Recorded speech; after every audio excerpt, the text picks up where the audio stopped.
Hi, I'm John Javik from Arena, and you're watching Live Prog.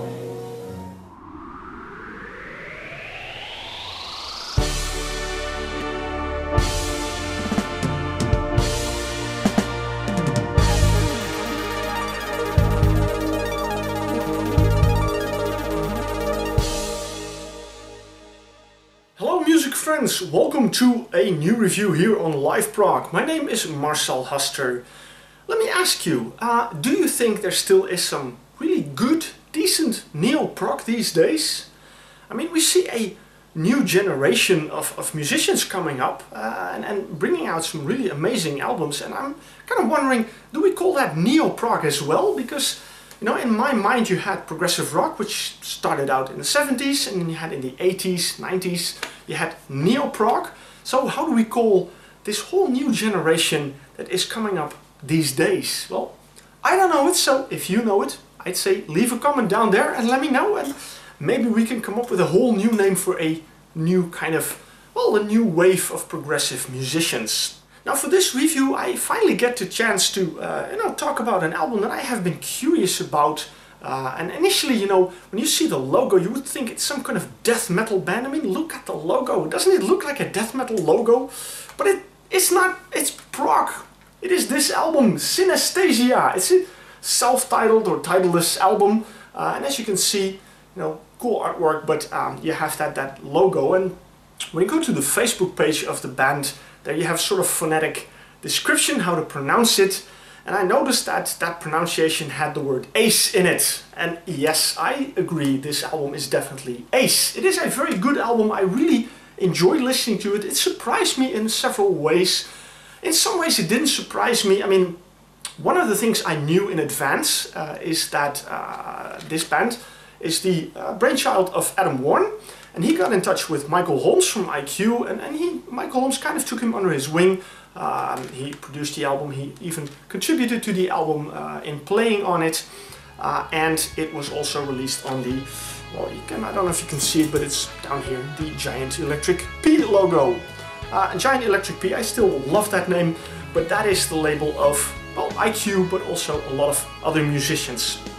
So in that way, it raises certain expectations. Now, what I did when I got this album was just go in blank. Just put it on, listen to it without looking in the booklet, without looking on Facebook or anything, just listen to it.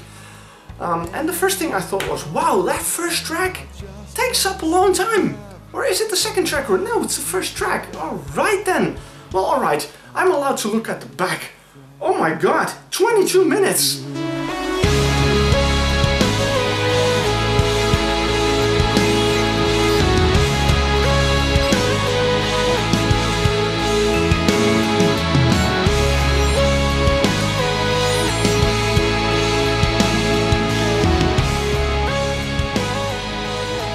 Something, you know, when you are, I mean, I just nicked that from the Facebook page. Adam Warne, he's 20 years old, this is his debut album, and he starts his debut album with a 22-minute song.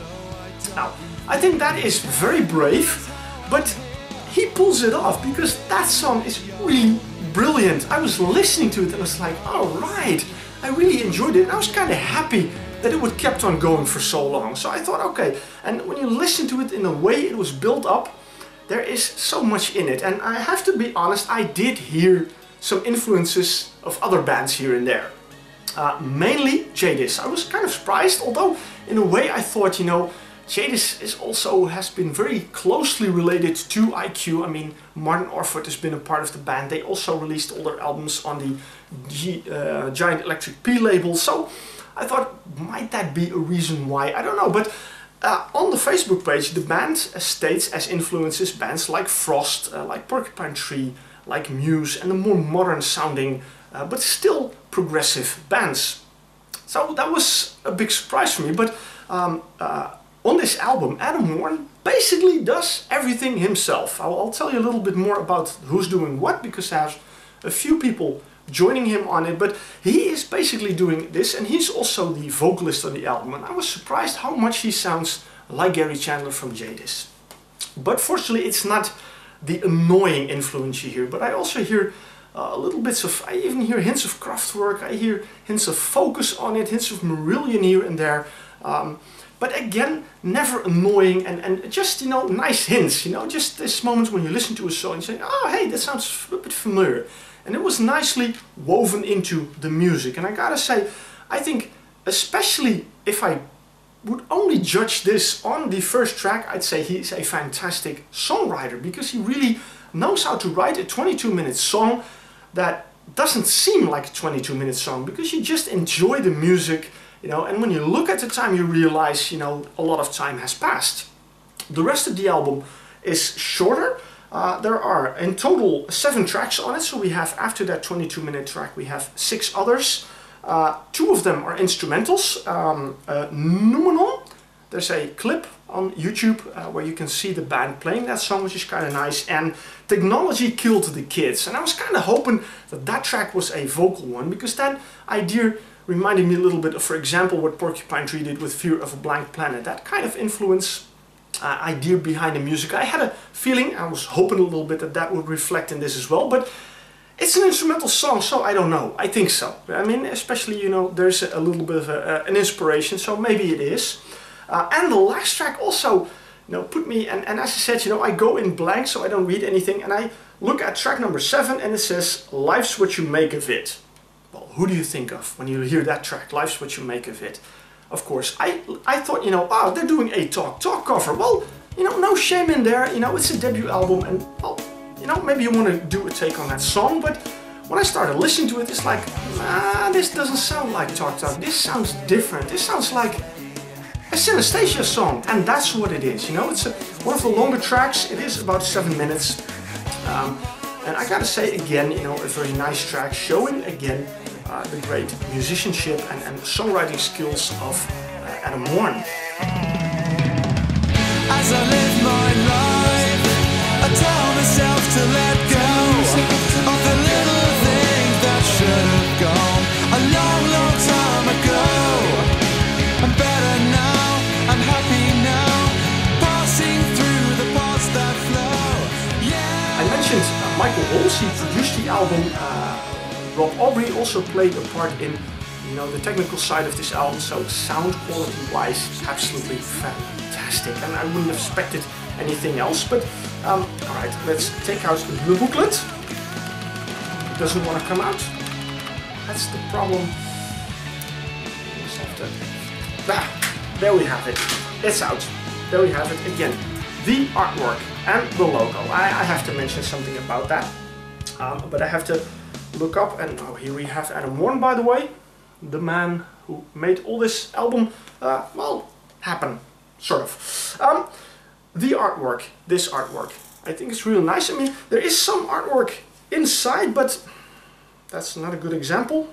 Well, maybe this one is, but you can hardly see it, so that's a bit of a shame because of the dark, you know. In the white it works a lot better, but the name of the person who did the artwork is Freya Dean. Hey, we know anyone who last name is Dean does something with artwork? A Roger Dean, maybe? Well, apparently this is a relative of him. I can't remember. Adam told me which, but I can't remember. But, you know, very nice. You know, it seems that this creativity kind of runs in the family with the Deans, because we have it there. And what I also like is here a list of keyboards, synths that was used in this album, in making this album. And the nice thing is that vintage instruments were used, but also modern instruments. Something you also see, for example, with Jordan Roots. He is at the forefront of this technological advancement in music, because also Mr. Adam Warne uses Apple devices to create his music. But what he also used, and I had a chance, you know, it doesn't happen very often in a review that I can show an instrument that he's used, but he also used this little gadget here, a Korg Monotron. I borrowed this one from Syntax. He's living upstairs with me, so I can do that, I can borrow that, but you know, this is a really cool thing. It almost looks like a toy, but you can create some really amazing music with this if you know how to use it. Now, apparently Adam Warne knows how to use it, because he used it on this album and a lot of other nice things as well, but also some cool synths like the Yamaha CS10 and the X7. So the point what I'm trying to make here, because there is a point to it, yes, is that he is a multi-instrumentalist, but he's definitely very good in synthesizers. And in that way, he reminds me a little bit of Eric Norlander. Also uses a lot of different kind of synthesizers to create the sounds, and that is something I like in it. And when I was listening to the album, yes, you hear it, but at the same time you don't, because in a couple of songs I thought, like, this is not really this fireworks, this spectacular music that you bring. No, this is not. This is just a decent song, very nice to enjoy. And I thought, okay, he really knows how to control himself, you know, and not go crazy on the music equipment, but just write a good tune. And that I respect definitely. And as I said, you know, he is 20 years old, so he's a young musician. And if people like him, and I can mention a whole list of other musicians that have albums out right now that fall in that same age category, if these people are the future of progressive rock, then I think, yeah, we're okay. We don't have to worry, because we have some really amazing musicians here. You go,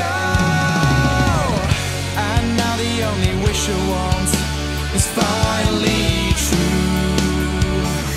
Life is what you make of it. I wanna spend it with you. Just us two together now. I mentioned that Adam Warne did everything himself. That is not entirely true. He had some people working on this album. A very important person is Nicolas Arland, who helped him a lot in creating the whole album, the whole idea behind it. He also plays guitars on the album and bass, and does some backing vocals. But he lives in Norway, and, you know, because of the distance and everything, it didn't work out that they would continue together. So after the album, they went their separate ways. Then we also have Olli Hannafan, who joined in as guitar player, and he also is part of the live band, because this album is basically a studio-based project, but Adam Warne also found it a live band to really go out and play these songs live, and he has a great band. He even played in Holland already. Unfortunately, I haven't been there, but I hope one day I get a chance to see him live, because on the album it sounds really fantastic. So I think live it will also be a blast to watch it. Now, an interesting thing is that also Michael Holmes played on the album. He did the bass parts. The only track he didn't do them, that was done by Nicolas Arland, is Technology Killed the Kids. And as I said, he is a multi-instrumentalist. He sings, he plays keyboards. He's not listed in the guitar department, but he is listed as drummer. And, you know, again, you know, I went in the album not knowing that, and I thought, okay, the drums sound really nice, and it is him. And I have the feeling that he is actually using acoustic drums and not drum computers or anything. I mean, I don't see them listed, but I could be mistaken, of course. So I hope not. I really hope that it's acoustic drums, because they sound really great. So all these things together make this a very interesting album, and I really enjoyed listening to it. And as I said, especially that first track, I haven't mentioned even the name of that track. Oh dear. Time, Tension and Intervention. Also a title I like, but that track is really amazing. And there you hear different influences. For example, I mentioned Focus and I mentioned Kraftwerk, which are kind of completely different things. I mean, Focus is really 70s classic rock, prog rock, and Kraftwerk is of course very modern, more house-orientated electronic music. And you still hear these influences almost right after each other in that first song. And that is something I like. And if you can write those kinds of tunes, I say you are a ace musician, to mention that again. So I would say this is an album that should be in anyone's collection. I would say get a copy of it if you haven't already. Well, it shows an amazing, talented musician in every aspect, you know, from songwriting to performing. And I say we should cherish these kinds of musicians and make sure we buy their albums, and hope that they will stay with us for many, many years. So check them out, Synesthesia, their self-titled or titleless debut album. Now, I promised you in my previous review that this review would be of a great album. Well, I think I didn't lie, did I?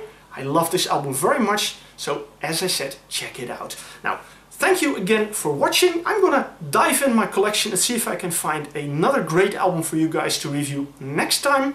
And until then, I say I hope you will see me at a new review. Thanks for watching again.